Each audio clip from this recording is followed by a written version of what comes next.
Hi guys, so today's job was to try to get the depth finder working. I tried finding different spots inside.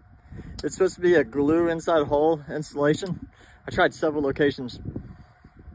I couldn't get it to work, but if one of you guys have a better idea where to put it, let me know. So what we did now is we got it hooked up right here. That's hot. Got this, it's reading at 5.8 right now.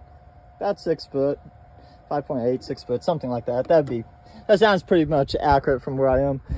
So how did I do this? I have a stick. Yes. I taped my chain seducer right there. Someone told me that putting it on a stick could work. So, that's totally, that's why the channel is called Another Adventure on a Budget.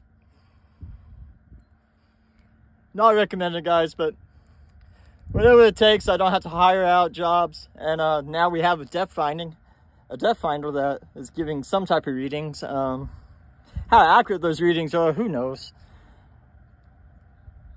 Because it's fluctuating a little bit. We have heavy currents and yeah, who knows? But this is the best thing I could think to try to figure out how to know how much room is beneath me. So this is the best I could do at the moment. But yep. All right, well, thank you to all the new subscribers out there. Thanks for sharing, and subscribing. Again, this is another tidbit information from Captain Phil. Bye.